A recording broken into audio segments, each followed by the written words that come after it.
Hello दोस्तों, नमस्कार। Digital दौलत यूट्यूब चैनल में आपका दिल से बहुत बहुत स्वागत है। दोस्तों, अगर चैनल को पहली बार विजिट करा है तो चैनल को सब्सक्राइब कर लीजिएगा और साथ ही साथ बेल आइकन को हिट कर लीजिएगा ताकि आपको हर इंपॉर्टेंट नोटिफिकेशन, हर important video crypto currency, blockchain, वेब3 और साथ के साथ ही स्टॉक मार्केट पे मिलती रहे और आप कुछ भी मिस ना कर दें।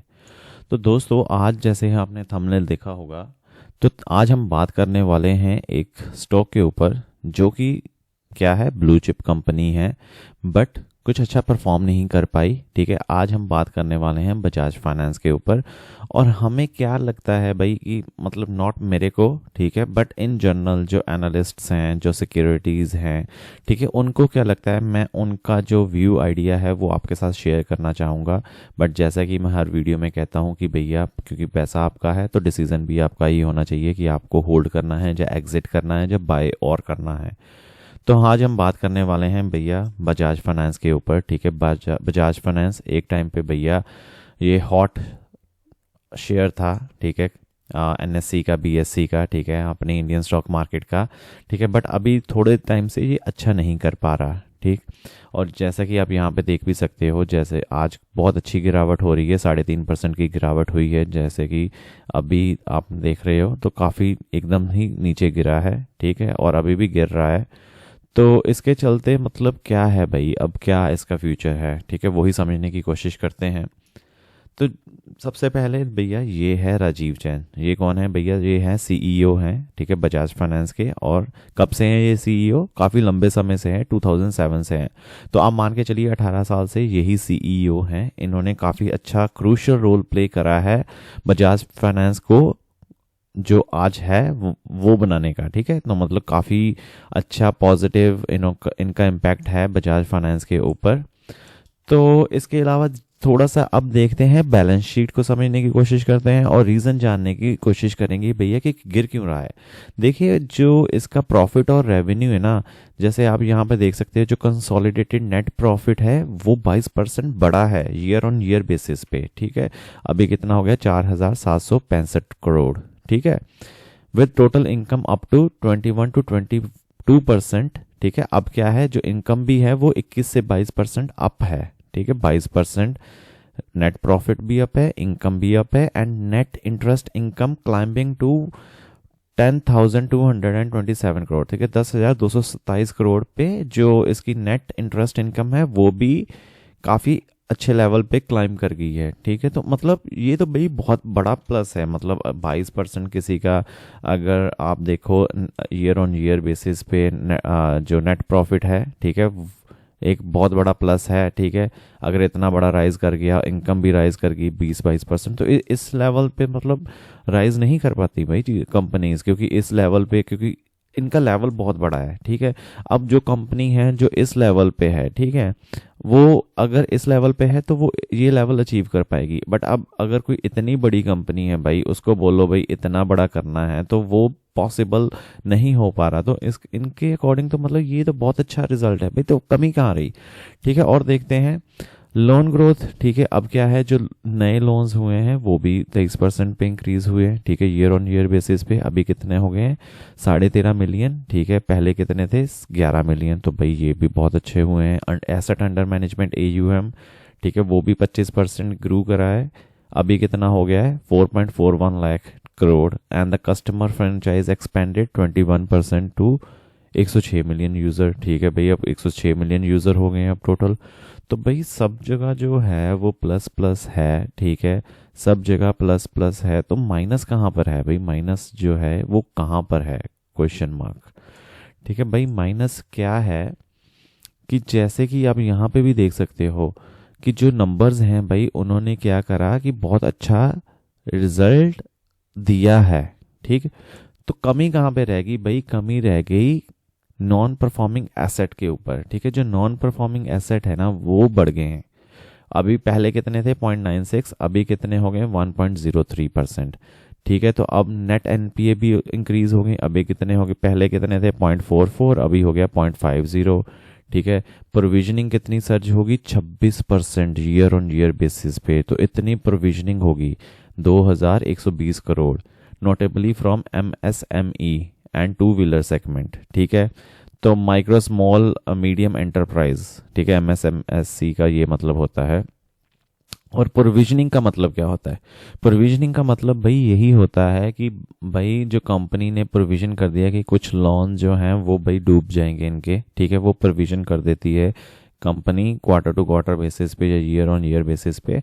तो उसमें इन्होंने बताया कि भैया इनकी जो प्रोविजनिंग है वो 26% बढ़ गई है और अभी कितनी चलेगी है, 2120 करोड़।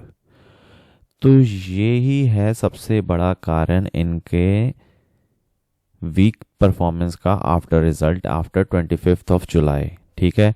तो इसके कारण ही जो बजाज फाइनेंस है वो इतना अच्छा नहीं कर पा रहा, और जैसे हमने देखा कि आज भी शेयर डाउन है, तो इसी के कारण डाउन हो रहा है। अभी जो ब्रोकरेजेस हैं जैसे जेपी मॉर्गन, ठीक है, यूबीएस, मैक्वारी, बर्नस्टेन, ठीक है, जेफरीज, तो इन्होंने अपना कंसर्न रेज करा है भाई, क्योंकि इन्होंने एमएसएमई को, ठीक है, जो ऑर्गेनाइजेशंस होती हैं जैसे माइक्रो स्मॉल मीडियम एंटरप्राइज जो होती हैं, इनका काफ़ी अच्छा खासा एक्सपोजर था उसमें। तो इसके चलते क्या हुआ कि भैया जेपीएम जी, ठीक है, जेपीएम जहाँ पर आप देख सकते हो, उन्होंने इनको डाउनग्रेड कर दिया to neutral with a 970 target. तो ये तो ऑलरेडी नीचे हो ही गया है, मतलब ये क्या है कि अभी 970 का टारगेट इन्होंने बताया है, तो अभी तो काफ़ी नीचे है, उससे ट्रेड कर रहा। बट ज़्यादा से ज़्यादा इन्होंने जो बताया है भाई कि अभी न्यूट्रल है, ठीक है, पहले पॉजिटिव था, ठीक है, फिर न्यूट्रल होता है, फिर नेगेटिव होता है, तो अभी ये चले गए हैं न्यूट्रल पे जेपीएम, ठीक है, इन्होंने न्यूट्रल की रेटिंग दी है इसको। तो इसके चलते ही जो काफ़ी इस पे प्रेशर है, काफ़ी दबाव है, वो दिख रहा है आपको, और स्टॉक भी अच्छा नहीं कर पा रहा। और दूसरा कारण भाई, ठीक है, ये तो हो गया एक कारण। दूसरा कारण क्या है? दूसरा कारण है भाई ये शायद आपको कोई नहीं बताएगा, ठीक है। दूसरा कारण है अनूप साहा, ठीक है। वो क्या थे भाई? वो थे अपॉइंटेड एमडी, और उन्होंने क्या करा भाई, जुलाई में ही, ठीक है, अभी कुछ देर पहले ही ये एमडी बने थे, ठीक है, और जुलाई में ही उन्होंने एकदम से रिजाइन कर दिया।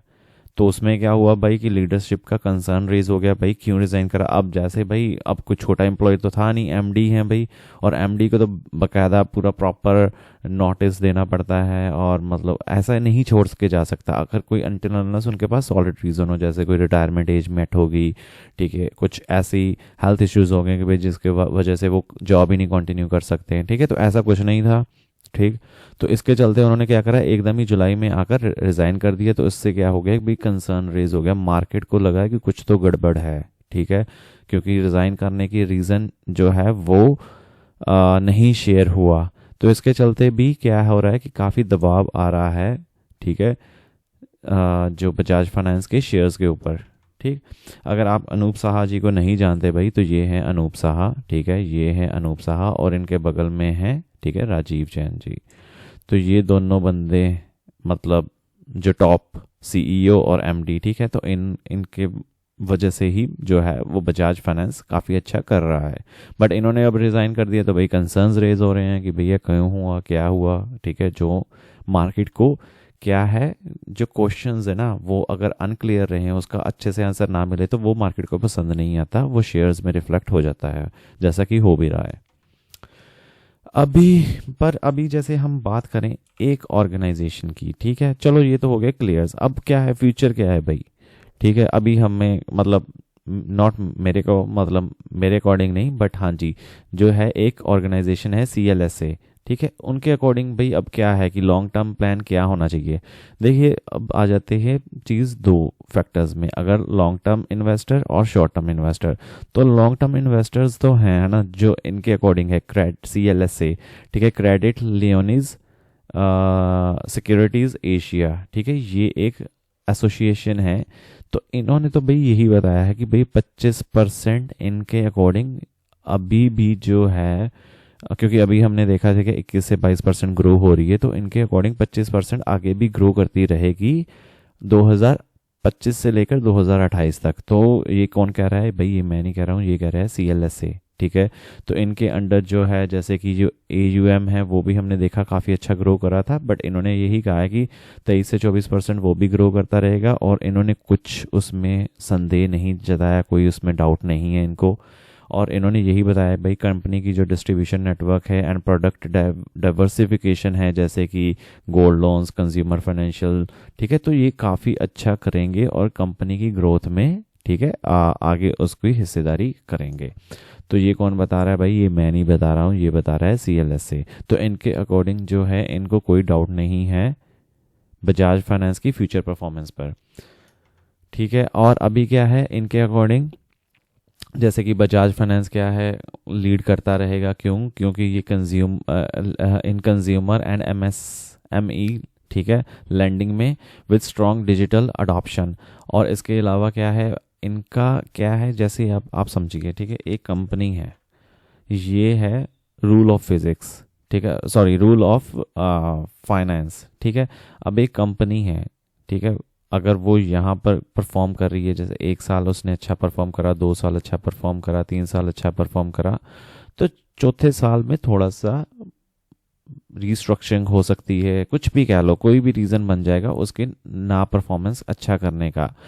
तो कहने का मतलब ये है भाई कि अगर ये कंपनी जो है वो आज अच्छा परफॉर्म नहीं कर रही, तो इसका मतलब ये नहीं है कि फ्यूचर में भी अच्छा नहीं परफॉर्म करेगी। जैसे कि आपको याद होगा कि कोविड के टाइम पे कोई कंपनी भी अच्छा नहीं कर पा रही थी। क्यों? क्योंकि भाई वो नेचुरल था, क्योंकि कोविड में लॉकडाउन था, कोई बिजनेस कर नहीं पा रहा था, सब जगह रिस्ट्रिक्शंस थी, ठीक है। और उसमें क्या हो रहा था कि भाई बहुत ज़्यादा हेल्थ इश्यूज थे, जो भी थे, जो हेल्थ सेक्टर्स वाली कंपनियां थी वो अच्छा कर रही थी, पर बाकी कंपनीज में बिल्कुल ही स्टॉप लगा था, ज़ीरो था, ठीक है। तो इसके चलते वो ऑब्वियस बन जाता है कि भाई नहीं कर पाएंगे काम। तो इसके चलते ही फेजेस होते हैं, जैसे कुछ कंपनीज आप कर लो, कह लो कि जो रेफ्रिजरेटर वाली होती हैं, ठीक है, जैसे कि कुछ विप्रो है या कुछ वर्लपूल है, ठीक है, वो क्या है, वो जो एसीज बनाती हैं वो गर्मियों में अच्छा करेंगी, सर्दियों में नहीं अच्छा करेंगी, तो एक साइकिल होता है। तो इनके अकॉर्डिंग भी कहने का मतलब ये है भाई कि इनका रीसेट फेज है, ये ब्रेक डाउन खत्म नहीं हो रही, तो डिक्लाइन कुड भी टेम्परेरली, ठीक है। इसमें क्या है कि अभी काफ़ी इश्यूज हो रहे हैं, जैसे हमने देखा MD एकदम रिज़ाइन डाल के, MSME में जो इनका प्रोविजनिंग होगी वो काफ़ी हो गई है, ठीक है। इसके चलते क्या हो रहा है कि इनको डिक्लाइन फेस करना पड़ रहा है। तो इनको क्या अब करना पड़ेगा, इनको थोड़ा सा अपने आप में थोड़ा सुधार करना पड़ेगा, स्ट्रक्चरल चेंजेस करने पड़ेंगे, और वो कंपनी क्या है खुद से रेक्टिफाई करके आगे अच्छा परफॉर्म करेगी ही करेगी। तो इसमें ये जो है, ये कौन कह रहा है? ये कह रहा है CLSA, ठीक है। और CLSA का कहना, इनका जो अभी भी इन पे ट्रस्ट है, ठीक है, क्योंकि हमने जैसे देखा कि JPM, ठीक है, और भी जो कुछ सिक्योरिटीज़ थी उन्होंने अपना डाउनग्रेड कर दिया है इनकी रैंकिंग को शॉर्ट टर्म के लिए। बट इनका जो लॉन्ग टर्म विजन है, इनका जो है भाई, इन्होंने यही कहा है कि फंडामेंटल्स जो लॉन्ग टर्म के हैं ना, वो अभी भी सॉलिड हैं और इंटैक्ट हैं, ठीक। अब आपको क्या करना चाहिए भाई, ठीक है। अब देखिए भाई, ये मेरी रिकमेंडेशन नहीं है, ये जनरल जो हम इन जनरल बात करते हैं, ठीक है। आप एक कंपनी को एक Q1 या Q2 एक क्वार्टर के रिजल्ट पे नहीं जज कर सकते। तो यहाँ पर भी जैसे ही इन्होंने लिखा है, ठीक है, अब क्या कर सकते हो आप, जैसे कि Q2 का रिजल्ट देखें, ठीक है, Q3 का देखें। इन जनरल अगर NPA इम्प्रूव नहीं होता दिख रहा आपको, ठीक है, तो आप क्या हो रहा है कि अगर स्टेबलाइज हो गया, चलो ठीक है भाई, अच्छी बात है। अगर वर्स हो गया, ठीक है, तो अब आप फिर आपको थोड़ा सा रेड फ्लैग दिख जाना चाहिए, और आप यू शुड बी कि बहुत ज़्यादा सतर्क हो जाओ कि भाई कुछ तो इशू है कंपनी में, कुछ गलत चल रहा है और ठीक नहीं हो रहा है, जिसकी वजह से क्या हो रहा है, प्रोविजनिंग पे इफेक्ट पड़ रहा है और प्रोविजनिंग ठीक नहीं हो रही, ठीक है। तो ये तो एक हो गया, एक फैक्टर जो आप अगले Q2 में देख सकते हो, ट्रैक कर सकते हो, ठीक है। आपको बहुत ज़्यादा कॉशियस हो जाना चाहिए भाई। और दूसरी क्या है भाई, ठीक है, अब जैसे अब नया MD लेकर आएंगे, ठीक है, उसमें क्या है, उनका वेट करना पड़ेगा आपको, क्योंकि अभी तो MD नहीं है, तो थोड़ा सा तो भाई इनका इंटरनल कुछ तो मामला चल रहा होगा, ठीक है। तो उसमें क्या है, थोड़ा सा अब नया MD आएगा तो वो अपने विजन से कंपनी को चलाएगा, ठीक है। तो उसमें हिसाब से क्या है, थोड़ा सा आपको उसको भी टाइम देना पड़ेगा कि भाई अब चीज़ें जो नई मैनेजमेंट के अंदर कैसी चलती हैं, ठीक। और तीसरा भाई यही है कि जो सेगमेंट परफॉर्मेंस है, ठीक है। अब आप देखिए MSME इन जनरल, ठीक। तो इसमें MSME इन जनरल में जैसे आप अगर देख के चलोगे, ठीक है, एक मेरी और वीडियो थी, मैं उसमें टैग कर दूंगा, उसमें भी आप यही देखोगे भाई कि एमएसएमई जो है वो अच्छा नहीं कर पा रही। क्यों? क्योंकि जैसे काफ़ी फ्लड सिचुएशन है अभी इंडिया में, ठीक है, बहुत सारे हर जगह फ्लड आया हुआ है, और जैसे तमिलनाडु में तो बहुत ज़्यादा इम्पैक्ट पड़ा था। तो उसके चलते क्या है भाई, उनके बिजनेस पे, क्योंकि माइक्रो है भाई, माइक्रो स्मॉल मीडियम, तो सबसे ज़्यादा जो होता है इम्पैक्ट, सबसे ज़्यादा इनके बिजनेस पे इम्पैक्ट होता है। जैसे कि आप मेरी वीडियो पे देख सकते हो, आईडीएफसी फर्स्ट बैंक, उनके ऊपर भी काफ़ी इम्पैक्ट पड़ा था फ्लड्स का। तो उसके चलते क्या हो रहा है भाई, ये सेक्टर में ही प्रॉब्लम है, ये एक बैंक या एक इंडिविजुअल कंपनी की प्रॉब्लम नहीं है, ये पूरे सेक्टर की ही प्रॉब्लम है। तो इसके चलते क्या हो रहा है, थोड़ा सा आपको सेक्टर भी एनालाइज करना आना चाहिए। फिर आप देखोगे अगर भाई सबके साथ यही प्रॉब्लम हो रही है, तो उसमें क्या है भाई, चलो ठीक है यार, इनके साथ भी यही प्रॉब्लम होगी, ये कौन सा कुछ मतलब इंडिया से बाहर बिजनेस कर रहे हैं, ये भी इंडिया में रहकर ही बिजनेस कर रहे हैं। तो इसके चलते ये अलग फैक्टर्स हैं जो आपको अपने माइंड में रखने चाहिए, और आपको समझ आना चाहिए भाई कि हाँ, ये चीज़ें नेचुरल हैं, ये चीज़ें किसी के साथ भी हो सकती हैं, बट आपका डिसीज़न क्या होना चाहिए, अगर आपका डिसीज़न इन फैक्टर्स को कंसीडर करके होना चाहिए, ठीक है। एंड अगर मैं यही कहता हूँ कि भाई अगर आप लॉन्ग टर्म इन्वेस्टर हो, ठीक है, तो मैं भी मतलब ये मेरा प्रिंसिपल नहीं है, इन जनरल जैसे जो आपको पता होगा, ठीक है, बिल गेट्स हो गए या वॉरेन बफेट हो गए, ठीक है, उनका यही प्रिंसिपल है भाई, अगर आप लॉन्ग टर्म इन्वेस्टर हो तो ये वॉलेटिलिटी जो होती है ना, स्ट्रॉन्ग फंडामेंटल्स को इससे कुछ फ़र्क नहीं पड़ता, ठीक है। तो आप मॉनिटर करो, क्वार्टर्स के नंबर्स देखो, क्वालिटी देखो, ठीक है, मैनेजमेंट का कमेंट्री देखो, फिर एनालाइज करो, फिर उसके बाद अपना, अगर आपने ट्रिम करना है, अगर आपने एग्जिट करना है तो डिसीजन लो। ये रूल ऑफ थंब है। तो इसके चलते ही आपको भी जो है बजाज फाइनेंस को क्लोजली ट्रैक करना चाहिए। इनके फंडामेंटल्स अगर तो ख़राब हो रहे हैं भाई अगले आने वाले टाइम में, तो भैया ठीक है, आप एग्ज़िट कर सकते हो अगर आपको लगता है कि भाई नहीं, ठीक है, कुछ भी अच्छा नहीं हो रहा। बट हाँ, अगर आपको लग रहा है कि भाई नहीं, अब अच्छा जो क्वालिटी है वो सुधर रही है, प्रोविजनिंग इतनी नहीं बुरी हो रही, जैसे कि हमने देखा 2120 करोड़ की अभी प्रोविजनिंग है, बट उससे अगर उससे भी नीचे गिरती है, ठीक है, और बढ़ जाती है प्रोविजनिंग, तो भाई कुछ तो गड़बड़ है, ठीक है, फिर देखो क्या करना है, ठीक है। अगर तो ठीक हो जाती है तो फिर भाई आप थोड़ा सिट बैक कर सकते हो, रिलैक्स कर सकते हो, और उस हिसाब से आप बने भी रह सकते हो। अगर आपको प्रॉफिट होता है तो निकल भी सकते हो। ये डिसीजन आपका ही होना चाहिए, ठीक है, किसी और का नहीं होना चाहिए। तो आशा करता हूँ दोस्तों, जो जितने भी इम्पोर्टेंट टॉपिक थे, जितने भी इम्पोर्टेंट पॉइंट थे, मैंने कवर करने की कोशिश करी है बजाज फाइनेंस के थ्रू और इस वीडियो के थ्रू। आशा करता हूँ आपको वीडियो अच्छी लगी होगी। अच्छी लगी तो लाइक और सब्सक्राइब ज़रूर कर दीजिएगा। मिलते हैं अगली वीडियो में, तब तक के लिए धन्यवाद।